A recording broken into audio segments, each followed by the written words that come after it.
Make sure all your phones is off. Claressa, so Savannah Marshall recently won her fight. You guys are setting that matchup up next year, or I think at the end of the year. Does it make it a little difficult to concentrate on this fight, thinking about her and that boxing fight coming up? I don't think about Savannah Marshall. Savannah Marshall think about me. I'm getting ready for Abigail Montes, and then I fight against Emma Cozen in December.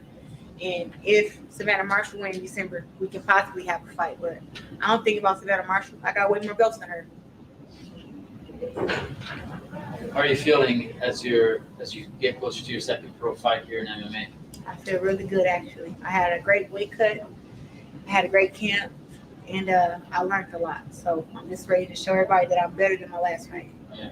What did you focus on this camp? If there was anything specifically, is it always the ground game, given that you have like the boxing on lock? Sure. It's always the ground game. It's always adding more to my offensive arsenal.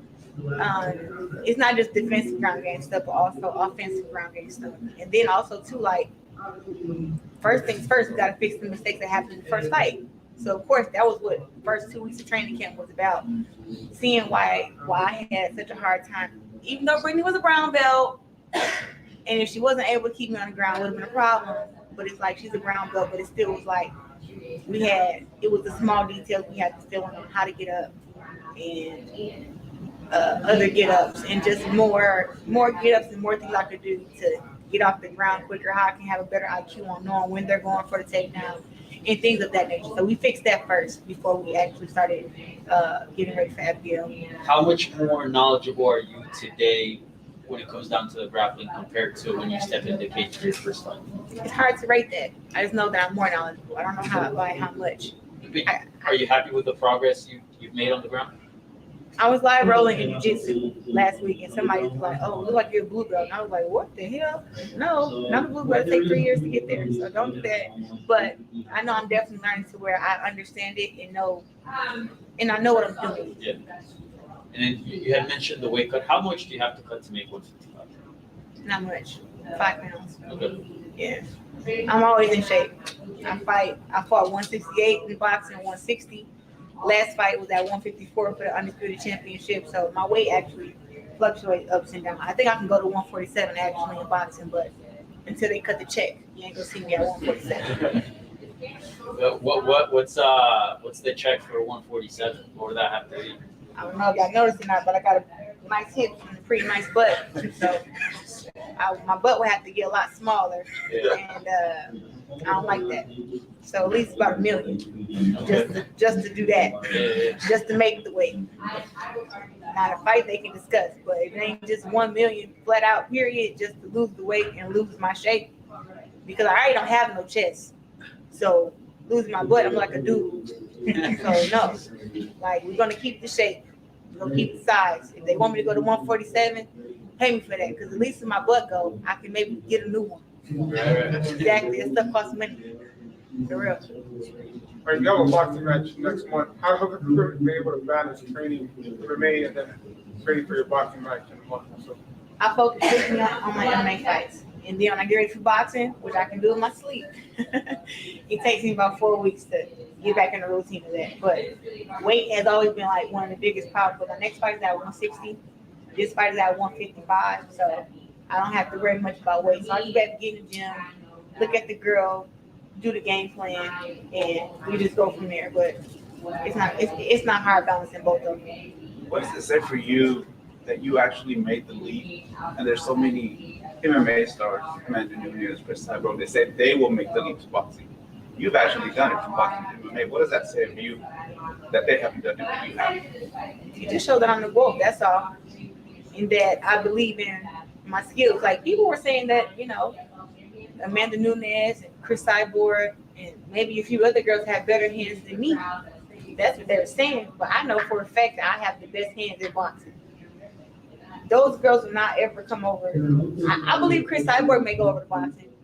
But any of the other girls in MMA, I don't think they can really do, that they can beat the champions in boxing. But me, I have great potential over here. And I think it shows, like, my heart. Because jumping from sport to sport is actually, boxing and MMA is a big leap. And it's scary because there's so many different arts and there's so many more ways you can lose.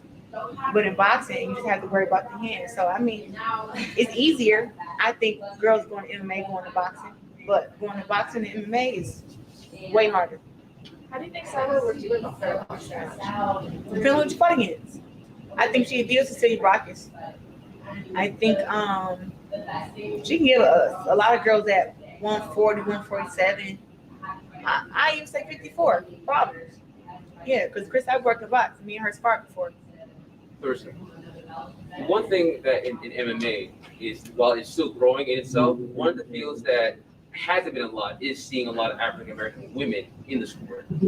For any African woman who will be watching your fight coming up, what would you try to tell them to enlighten them, or just try to say it is fun, it is something you would enjoy doing? I think MMA and boxing, I just feel like you really have to love it to do it. But what I would tell any African American girl watching is like they look at MMA as like a brutal sport, right? You see all the blood, you see the cuts, you see the elbows and the knees and stuff like that. And it kind of makes, it made me look at it as I don't really like that. It's only until I decide, like, you know what, I want to give it a try to where now I understand it a bit more. But it is a brutal sport. But also, too, I would just tell them, just learn one sport at a time. Learn jiu-jitsu is for anybody. Like, you don't even have to be athletic to learn jiu-jitsu. It's for the smaller guy to beat the bigger guy. Jiu-jitsu is for everybody. That's what I'll say about that. Wrestling is more of body-to-body thing. Wrestling is super hard. But it's all about learning it. And then with boxing, the part of boxing, just how you gonna take getting hit in the face. It's never an easy task to take on when you're like, gotta go in here and do this again. Might get hit in the face today. It's really a hard decision to make, especially, even in sparring. So I would tell them that it takes hard work. It takes you to have an open mind and actually learn these things, and it also takes you to respect each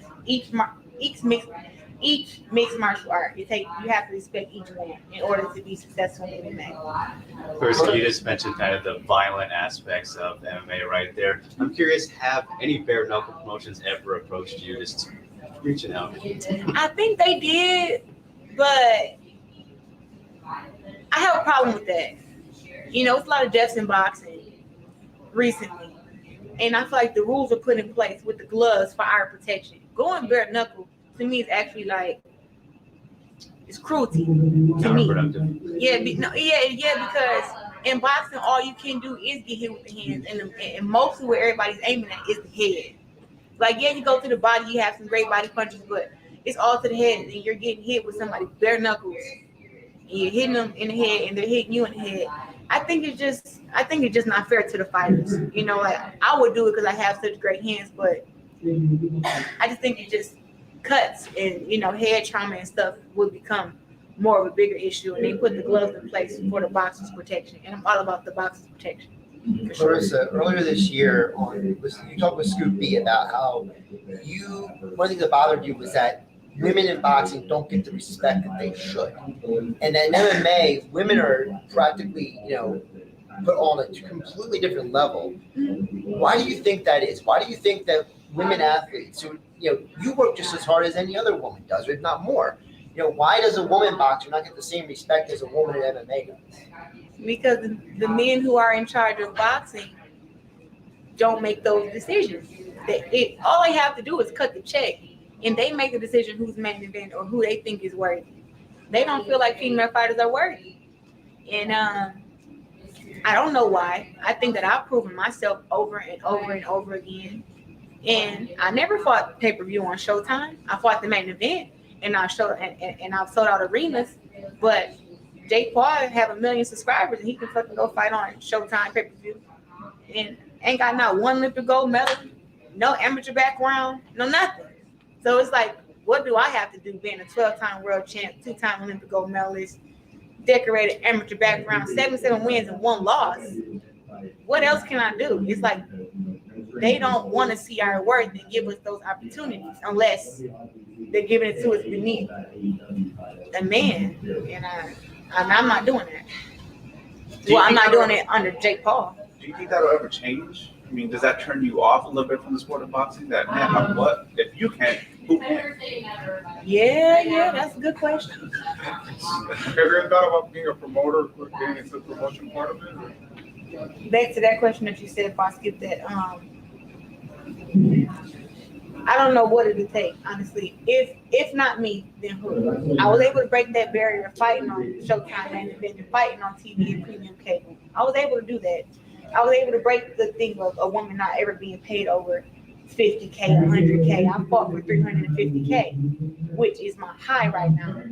Actually, in the future, it's going to be more. And they'll be announcing that soon when they actually announce my whole boxing thing I have coming up. But it's really just them just respecting the sport, respecting us women. And they get to pick. We have great stories. We have great skills. We fight the best. We put on great fights. That's entertaining.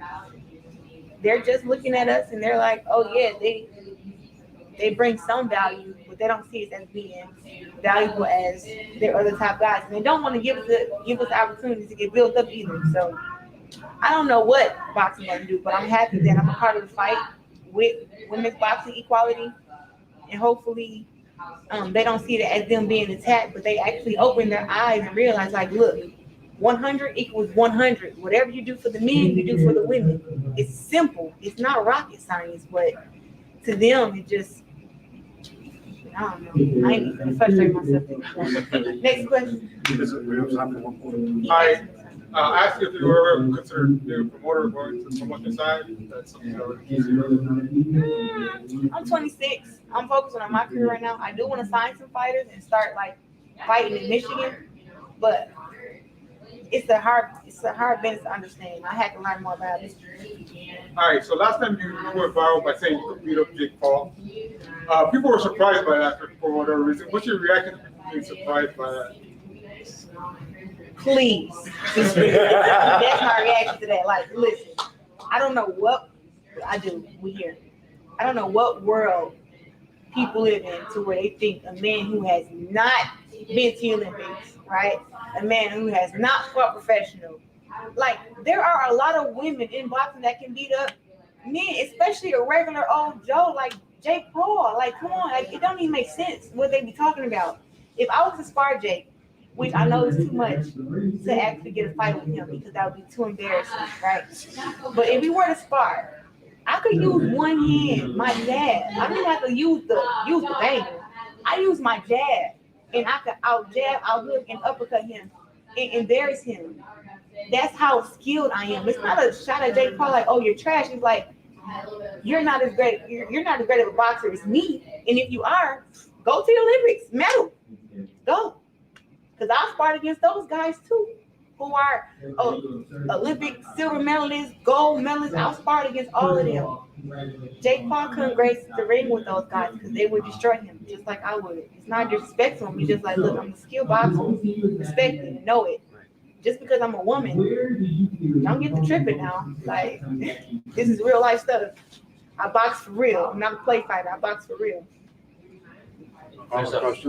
A month ago, I asked you about Abby, and I asked you what's in store for her, and you said you were going to have her up. And is the energy still the same? And also, what is the prediction for the bout? Yeah, that's the goal. Because I know her goal is to mess me up. So it's either me or her, and I'm definitely going to choose me, Team Shields. And I feel like people are seeing like, oh, they gave you an easy fight. She's 2-0 and she's not that experienced. It was like, are you guys forgetting that I'm 1-0? Like, I'm 1-0 in MMA. I'm not 11 or 12-0. I haven't been doing MMA for a long time. She has the experience. She has a kickboxing background. She actually boxed in the amateurs. Like, to me, she brings more to the table than Brittany did, even though she's not a brown belt, but she has been working the ground game. I watched her fight. She take girls down. She ground and pound girls. She throws kicks. She throws punches and combinations and stuff. So I have to be very alert for this fight. It's a different kind of fight. So I don't know why they're marking her off, but I'm definitely coming and looking for a very competitive fight. And she's going to know that she was in the fight after the fight because that's how serious I'm taking it. Like, she's good. In order for me to not get messed up by her, I have to mess her up. and that's what I plan to do on Wednesday. Thank you very much.